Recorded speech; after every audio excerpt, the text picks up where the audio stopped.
আচ্ছা ব্যোমকেশ, তুমি না বাবা হতে চলেছ? বিরক্তির সুরে আমি বললাম ব্যোমকেশকে। ব্যোমকেশ কাগজটা মুখের সামনে থেকে সরিয়ে মৃদু হেসে বলল, হ্যাঁ, তাতে আমি কি করব বলো তো? আমি হতবাক হয়ে প্রথমটা চেয়ে থাকলাম ব্যোমকেশের দিকে। তারপর বললাম, অনেক দিন থেকেই তো শুনছো বৌঠানের শরীরটা ভালো যাচ্ছে না। মানছি এই অবস্থায় সব মেয়েদেরই একটু শারীরিক সমস্যা হয়, তা বলে। হ্যাঁ, তাতে আমি কি করব বলো তো অজিত? সত্য দাদা তোকে ডাক্তার দেখাচ্ছেন, আর তাছাড়া আমার কাছে থাকলে না হয় আমি একটু ভেবেও দেখতাম। এবার আমি একটু বেশ রেগে উঠে বললাম, ও, তার মানে বৌঠান দাদার কাছে চলে যাবার পর তোমার ঝাড়া হাত পা? না, সেটা ঠিক নয়। আচ্ছা বেশ, তুমি আমাকে কি করতে বলছো সেটা বলো। একবার তো দক্ষিণেশ্বরে মায়ের কাছে গিয়ে পুজো দিয়ে আসতে পারো। এবার ব্যোমকেশ চেয়ার ছেড়ে উঠে জানলার সামনে দাঁড়িয়ে একটা সিগারেট ধরিয়ে বলল, অজিত, তুমি তো জানো আমি এসব জিনিস একেবারেই বিশ্বাস করি না। আচ্ছা, এখন না হয় তোমার আগত সন্তানের কথা ভেবেই একবার চলো। বেশ কাকামশাই, যথা আজ্ঞা। আমি আর ব্যোমকেশ তাই বেরিয়ে পড়লাম দক্ষিণেশ্বরের উদ্দেশ্যে। তবে ব্যোমকেশের একটাই শর্ত, সে পুজোও দেবে না আর ভিড়ের মধ্যে দাঁড়াবেও না। তাই আমি এই দায়িত্ব আমার কাঁধে তুলে নিই। বিকাল 4টেতে মন্দির খুলতে আমি লাইনে দাঁড়িয়ে পড়ি, আর ব্যোমকেশ নাট মন্দির আর তার মন্দির চত্বরটা ভালো করে ঘুরে দেখতে থাকে। প্রায় 1 ঘন্টা লাইন দেওয়ার পর আমার পুজো সম্পন্ন হয়। তারপর সেখানেই থাকা 12খানা শিব মূর্তি আর রাধাকৃষ্ণের মূর্তির দর্শন শেষ করে আমরা বাইরে বেরিয়ে আসি। বাইরে বেরিয়ে নহবতখানার সামনে দাঁড়িয়ে আমি ব্যোমকেশকে প্রশ্ন করি, আচ্ছা ব্যোমকেশ, একবার কি মায়ের দর্শন তোমাকে করতে নেই?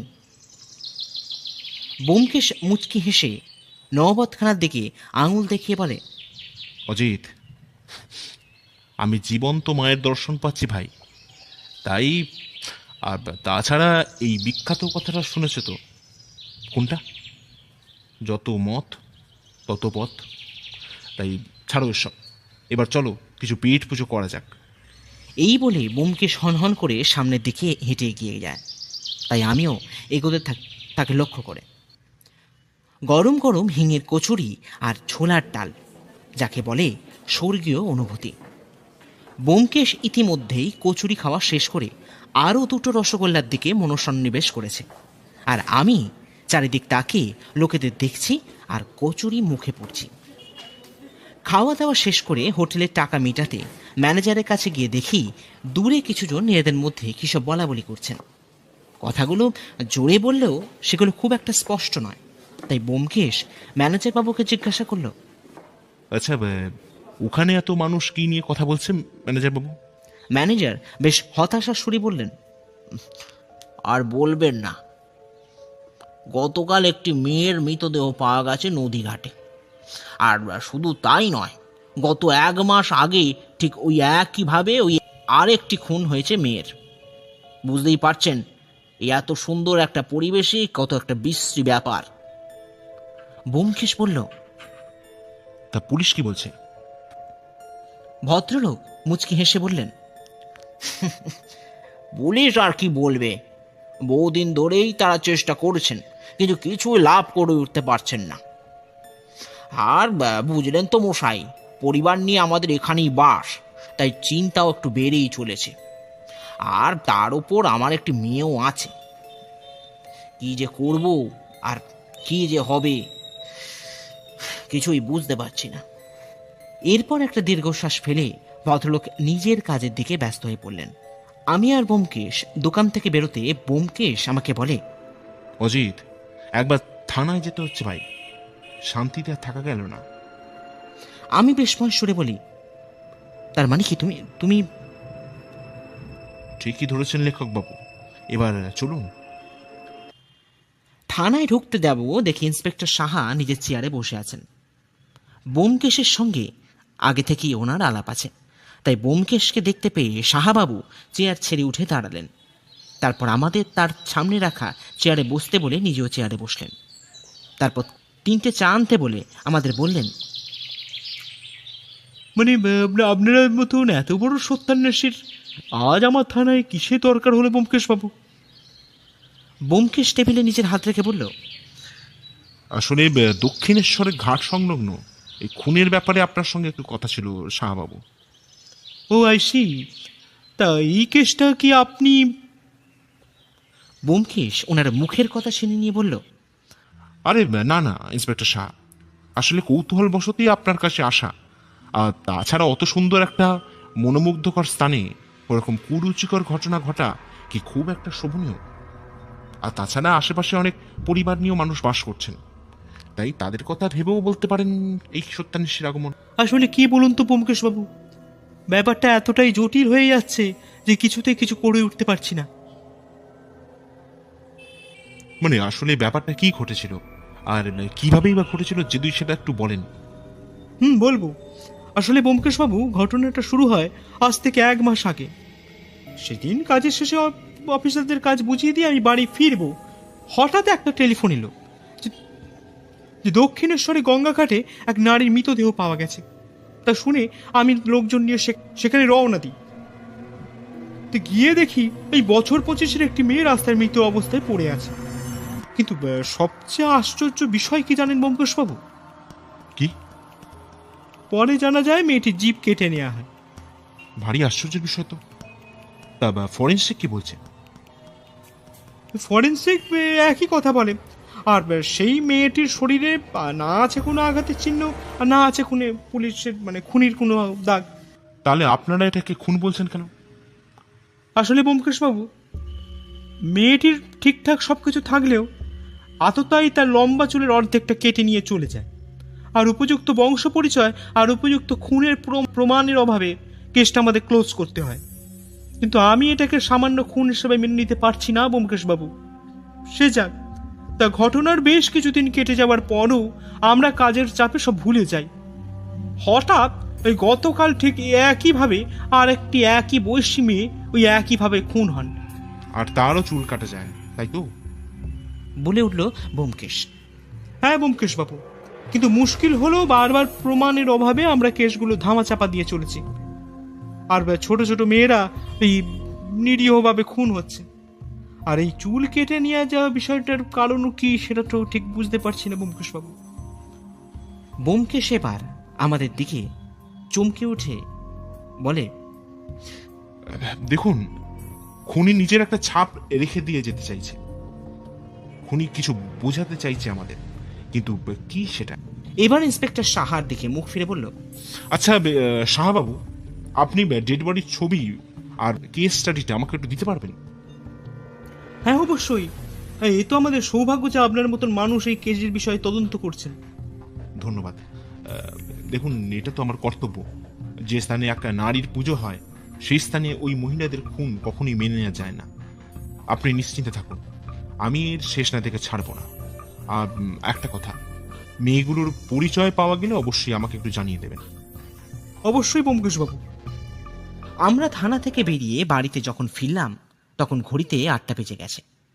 ব্যোমকেশের মুখে এখন কোনো কথা নেই, আর আমি যে ওকে কিছু বলবো তার সাহস আমি কিছু পাচ্ছি না। হঠাৎ ব্যোমকেশ বলে ওঠে, অজিত, যে কেশ নারীদের ঐতিহ্য প্রদান করে আর সেই কেশ হয়ে গেছে মৃত্যুর কারণ।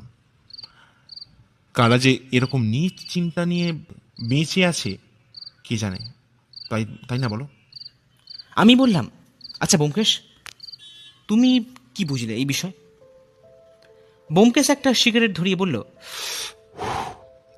অজিত, আমি একটা জিনিসই বুঝতে পারলাম, অপরাধীকে যেমন করি হোক শাস্তি কিন্তু পাওয়াতেই হবে। কিন্তু কিসের কিন্তু ব্যোমকেশ? কিন্তু ভাবছি হঠাৎ এভাবে মরতে হলো কেন ওই দুটো মেয়েকে? আর ব্যোমকেশ, ওই চুল কেটে নিয়ে যাওয়ার বিষয়টা কেমন ধোঁয়াশা লাগছে না তোমার? হ্যাঁ, ঠিকই বলেছো অজিত, সব গুলিয়ে যাচ্ছে ভাইয়া। কাল একবার ঘটনাস্থলে যেতে হবে ভাই, তবে তার আগে রিপোর্টগুলো একটু ভালো করে যাচাই করে নিতে হবে। রাতে খাওয়া দাওয়া শেষ করে ব্যোমকেশ আমাকে বলে, অজিত, তুমি শুয়ে পড়ো, আমি এখন একটু কেস স্টাডিটা নিয়ে একটু ঝালাবো, আর দেখি যদি কিছু ক্লু পাওয়া যায়। এই বলে ব্যোমকেশ নিজের ঘরে চলে গেল। অগত্যা আমি ঘরে এসে বিছানায় শুয়ে পড়লাম। আর এই খুনের বিষয়ে ভাবতে ভাবতে কখন যে ঘুমিয়ে পড়লাম সেটা বুঝতেই পারিনি। সকালে ঘুমটা ভাঙল ব্যোমকেশের গলার আওয়াজে। অজিত, অজিত, ওঠো, আমাদের বেরোতে হবে। বেশি দেরি করলে হবে না ভাইয়া। আমি বিছানা ছেড়ে উঠে দেখি ঘড়িতে 6টা বাজে। আমি তাড়াতাড়ি তৈরি হয়ে নিতেই ব্যোমকেশ আর আমি রওনা দিলাম। যখন মন্দিরের সিংহদুয়ারের সামনে এসে পৌঁছালাম তখন ঘড়িতে 10টা বেজে গেছে। আমি ব্যোমকেশকে বললাম, আচ্ছা ব্যোমকেশ, ইন্সপেক্টর শাহকে আসতে বললে কি ভালো হতো না? ব্যোমকেশ ভূত দেখার মতো আমার দিকে চেয়ে বলল, হ্যাঁ, কি যা তা বলছো অজিত? পুলিশ থাকলে এমন অনেক ঘটনাই আমাদের নজরে আসবে না, যেটা নজরে আসা ভীষণ দরকার। আর তাছাড়া নিজের এই সত্যান্বেষ বন্ধুটির বিচক্ষণতার উপর ভরসা নেই তোমার? আমি সঙ্গে সঙ্গে বলে উঠি, এ মা, এসব কেন বলছো ব্যোমকেশ? আমি তো তা বলিনি। আসলে পুলিশ থাকলে জায়গাটা চিনতেও তোমার সুবিধা হতো। আর তাছাড়া কিছু নয় অজিত, এখানে দাঁড়িয়ে সময় নষ্ট করার মতো সময় আমাদের নেই ভাইয়া। এই বলে ব্যোমকেশ সিংহদুয়ারের ডান পাশের ঘাটের রাস্তা দিকে চলে গেল।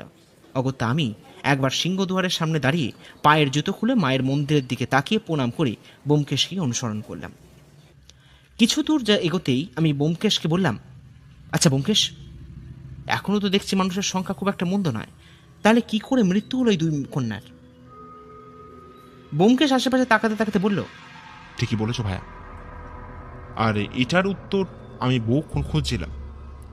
অনেকক্ষণ ভেবে তারপর বুঝলাম, রাতের বেলা তো এই দিকটা এত লোক আগমন হয় না বললেই চলে। তাই কথা শেষ হতে না হতেই কে একজন ব্যোমকেশকে সজোরে ধাক্কা মারল, আর তাতে ব্যোমকেশ ছিটকে রাস্তার উপর পড়ল। আমি দৌড়ে গিয়ে ব্যোমকেশকে তুলতে যাব, ব্যোমকেশ আততায়ীকে দৌড়ে গিয়ে ধরতে পারে। আমি ব্যোমকেশের কথা মতন দৌড়ে যাই দস্যুকে ধরতে, কিন্তু ইতিমধ্যে ভিড়ের মধ্যে সে গা ঢাকা দিয়ে দেয়। আমি যখন ব্যোমকেশের কাছে গেলাম তখন রাস্তার কিছু মানুষ ব্যোমকেশকে টেনে তুলেছে। আমি কাছে যেতেই ব্যোমকেশ জিজ্ঞাসা করলো, কি হলো অজিত, ধরতে পারলে? আমি বললাম,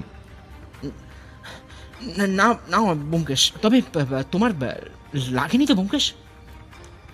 রাস্তার ধারে থাকা পাথরের ওপর বসতে গিয়ে আমাকে একটা রাম চিমটি কাটে ব্যোমকেশ।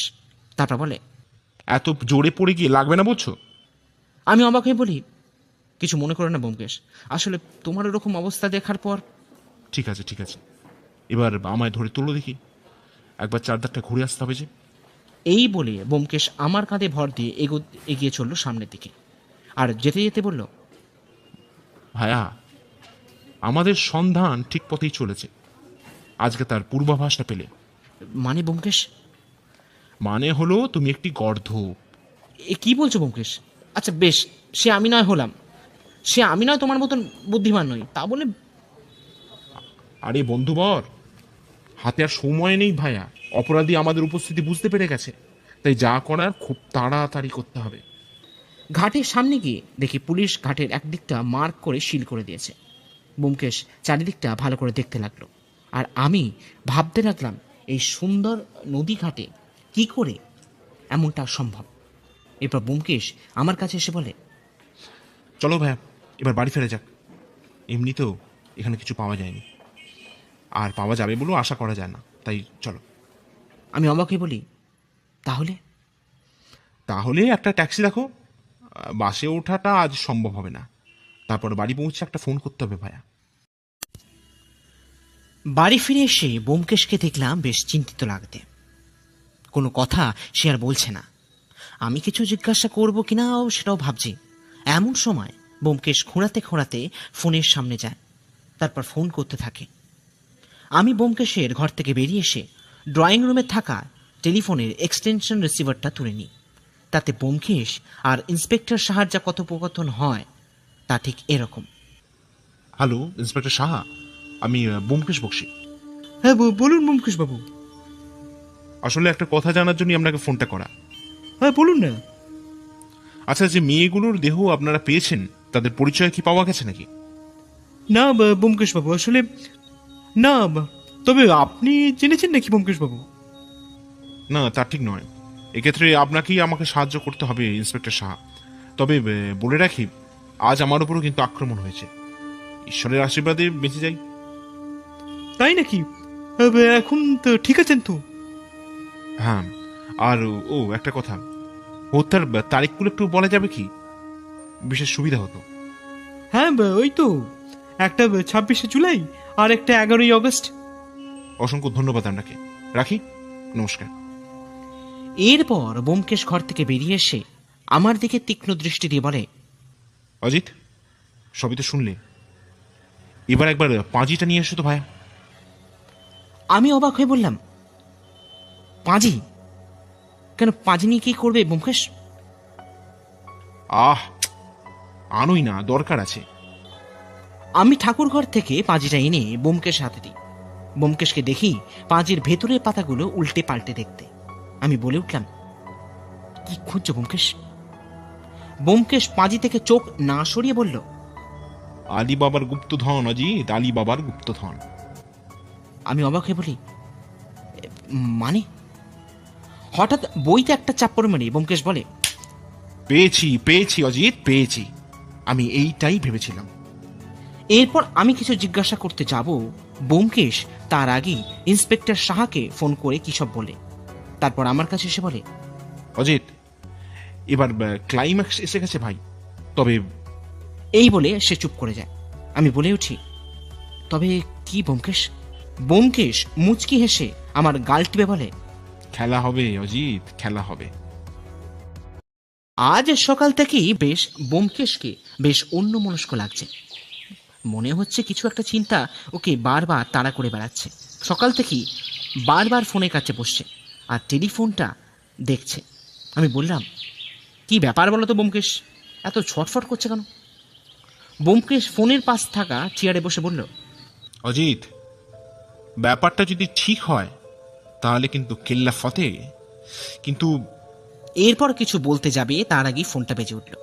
ব্যোমকেশ একবার বাজতেই ফোনটা ধরে নিল, তারপর ফোনে হাঁ হুঁ করলো। এরপর ফোন নামিয়ে রেখে আমাকে বলল, অজিত, আমাকে এখন একটু বেরোতে হবে ভাইয়া। আর হ্যাঁ, কোথায় যাচ্ছে জিজ্ঞাসা করো না, কারণ উত্তর কিন্তু এখন পাবে না। আমি দেখলাম ব্যোমকেশ পাঞ্জাবি গায়ে গলিয়ে বাইরে বেরিয়ে গেল। আমি নির্বাক দর্শকের মতন চেয়ে রইলাম। আমি যে কি বলি সেটাই বুঝতে পারলাম না। ব্যোমকেশের খেয়াল যে কখন কি চাপে সেটা আমি কেন সত্যবতীও এতদিনে ধরতে পারিনি। কিন্তু প্রশ্ন হলো, ব্যোমকেশ পাঁজিতে কি দেখল, আর কেল্লা ফতে মানে কি? তার মানে কি ব্যোমকেশ রহস্যের সমাধান করে ফেলেছে? আমি প্রশ্নের উত্তর না খুঁজতে পেরে ব্যোমকেশের গত কেসের কাহিনী খসড়ার পাতায় তুলতে আরম্ভ করি। সত্যি যেভাবে ব্যোমকেশ সোমনাথের রহস্য উদ্ধার করেছে তা ভাবলেও শরীরে কাঁটা দিয়ে ওঠে। লিখতে লিখতে কত যে বেলা হয়ে গেল তা খেয়ালই করিনি। হঠাৎই হুঁশ ফিরতে দেখি ব্যোমকেশ আমার পেছনে খাটের ওপর বসে আছে। আমি চমকে উঠে বলি, এ কি ব্যোমকেশ, তুমি কখন এলে? ব্যোমকেশ তীক্ষ্ণ দৃষ্টি দিয়ে আমার দিকে ফিরে বলল, আচ্ছা অজিত, মহিলাদের চুল নিয়ে তোমার কি ধারণা? আমি অবাক হয়ে বলি, এই রকম প্রশ্নে কি মানে আছে ব্যোমকেশ? প্রথমত আমি অবিবাহিত, আর মহিলাদের কেসের প্রতি আমার বিশেষ আকর্ষণ নেই, সেটা তুমি জানোই। হ্যাঁ, সেটা ঠিক, তাও একটু বলো না। আমি একটু ভেবে বলি, দেখো, মহিলাদের কেশ মহিলাদের কাছে একটা সৌন্দর্যের প্রতীক, তেমন কিন্তু শক্তিরও প্রতীক। আর এর চেয়ে বেশি আমার পক্ষে বলা সম্ভব নয় ব্যোমকেশ। তুমি বরঞ্চ বৌঠানকে একবার জিজ্ঞাসা করে দেখতে পারো। আমার এই কথাগুলো শুনে ব্যোমকেশ প্রথমে আমার দিকে হাঁ করে তাকিয়ে থাকে, তারপর সিধে হয়ে দাঁড়িয়ে বলে, আজ রাতে আমরা একটু বেরোবো, প্রস্তুত থেকো ভাইয়া। এই বলে সে ঘর থেকে বেরিয়ে গেল। আমি আবারও হাঁ হয়ে তাকিয়ে থাকলাম আর ভাবতে লাগলাম কি হবে ব্যোমকেশের পরবর্তী পদক্ষেপ। এখন রাত 11টা। আমরা মানে আমি, ইন্সপেক্টর সাহা আর তার দলবল ব্যোমকেশের কথা অনুযায়ী দক্ষিণেশ্বরে গঙ্গাঘাটের আশেপাশে লুকিয়ে আছে। ব্যোমকেশ দুপুরে ফোন করে আমাকে ও পরে ইন্সপেক্টর সাহাকে সব বলে দেয়। আমি প্ল্যান অনুযায়ী সন্ধ্যের সময় থানায় চলে আসি, আর তারপরেই সকলে একসাথে ঘাটে চলে আসি। কিন্তু মুশকিল হচ্ছে, ব্যোমকেশকে আমাদের 10টার মধ্যে ঘাটে চলে আসতে বললেও তার কিন্তু কোনো পাত্তা নেই। ইন্সপেক্টর সাহা আমাকে দুবার ব্যোমকেশের বিষয়ে জিজ্ঞাসা করলেও আমি কোনো সদুত্তর দিতে পারিনি। জানি না ব্যোমকেশ কি করতে চলেছে।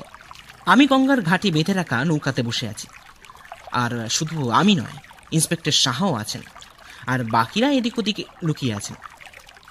ইন্সপেক্টর সাহা এবার চাপা গলায় আমাকে প্রশ্ন করলেন, কি অজিত বাবু, এই ব্যোমকেশ বাবু কি আসবেন না? আর কি জন্যই বা এখানে ডাকলেন সেটা যদি একটু বলেন।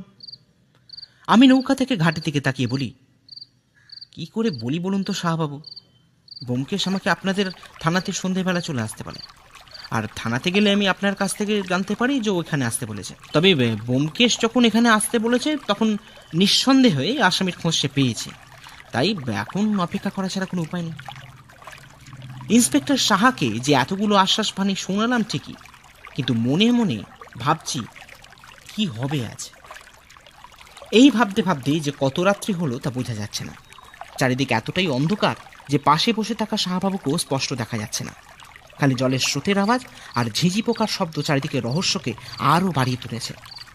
হঠাৎ লক্ষ্য করলাম ইন্সপেক্টর সাহা আমার বাম হাতটা টেনে বললেন, অজিতবাবু ওই দেখুন। আর আঙুলের নির্দেশ বরাবর লক্ষ্য করলাম এক মহিলা হাতে হ্যারিকেন নিয়ে এগিয়ে আসছেন। হ্যারিকেনের অস্পষ্ট আলোয় লক্ষ্য করলাম মহিলাটির মুখ ওড়নায় ঢাকা। পোশাক দেখে তো মনে হলো রাজস্থানী। আমি ইন্সপেক্টর সাহাকে বললাম, আর কিছুক্ষণ এখানে অপেক্ষা করা দরকার শাহবাবু, যতক্ষণ না ব্যোমকেশ সেখানে চলে আসে।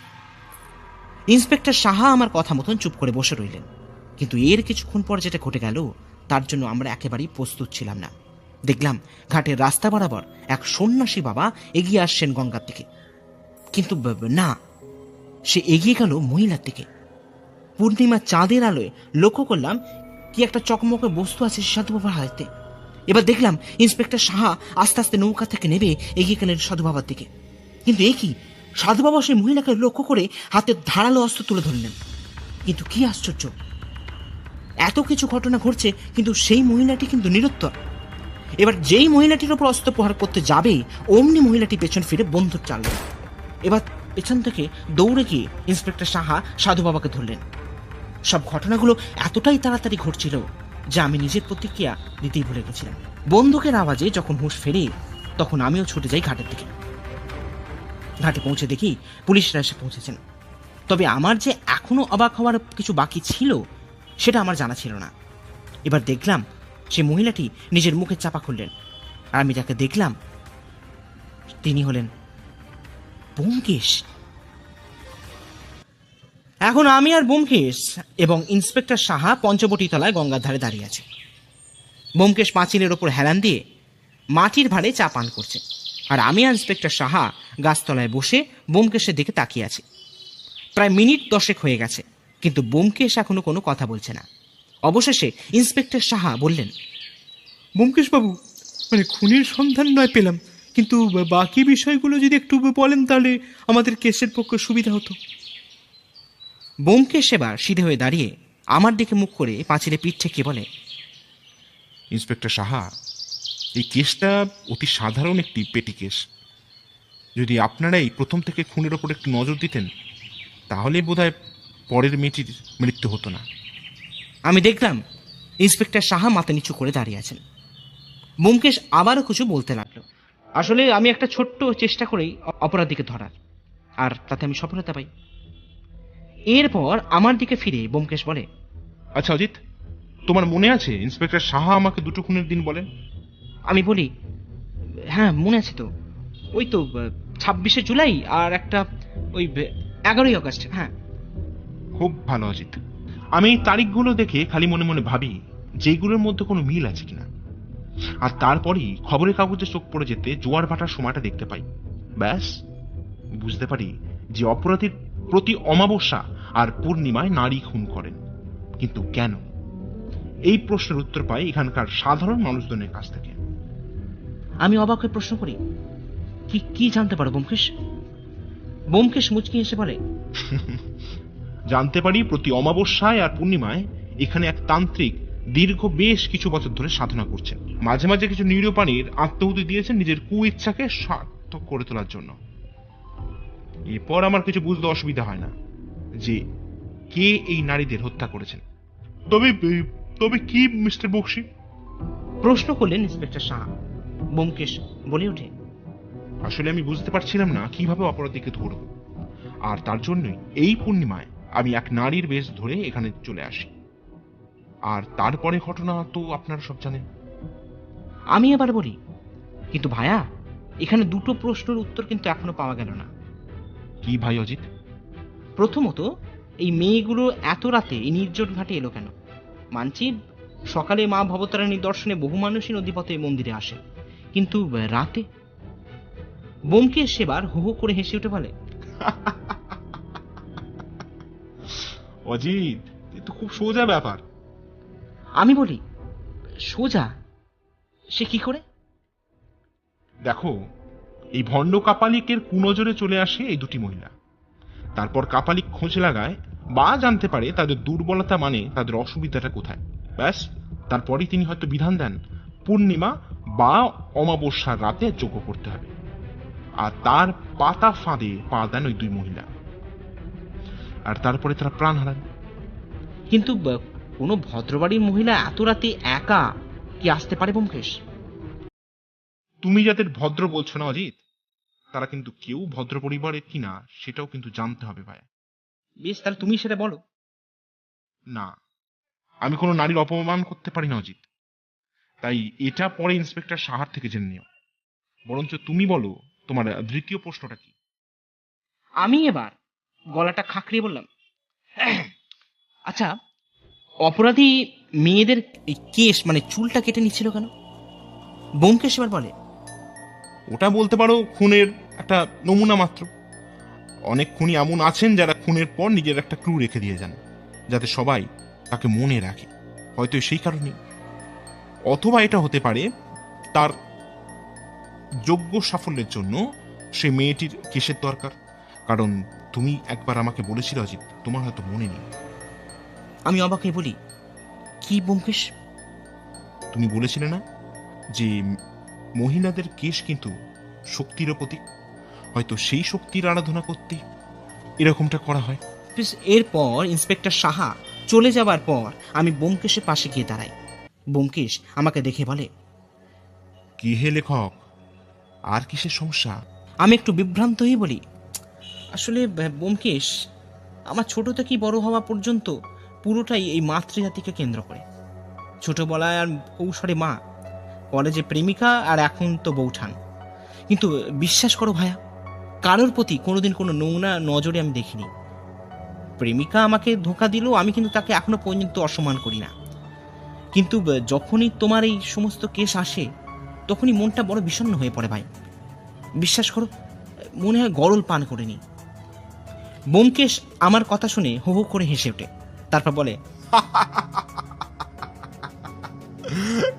অজিত, তুমি এখনো বাচ্চা রয়ে গেলে ভাই। কেসটা একটা কেসই হয়, তোমার একান্ত জীবনের সঙ্গে সেটা গুলিয়ে ফেললে হবে না ভাই। এই দেখো না, হাতে 5টা আঙুল কি সমান? এই বলে ব্যোমকেশ নিজের হাতের আঙুলগুলো আমার দিকে এগিয়ে দেয়। আমি বলি, না তা নয়। তেমনি সংসারে সবাই সমান হয় না অজিত, তাই অত ভেবে লাভ নেই। এবার চলো। এই বলে ব্যোমকেশ আমার কাঁধে হাত রেখে এগিয়ে আসে নবাবখানার সামনে, তারপর বলে, এবারে কাহিনীটা লিখবেন তো? আমি অবাক হয়ে বলি, প্রথমটা লিখবো না ভেবেছিলাম ব্যোমকেশ, পরে তোমার কথায় সাহস পেয়ে লিখবো ভাবছি। তবে এবারের ঘটনাটায় কি নাম দেয়া যায় বলো তো ব্যোমকেশ? ব্যোমকেশ দু কোমরে দু হাত রেখে মা ভবতারিণীর মন্দিরের চূড়া দেখতে দেখতে বলে, জটিল কেস।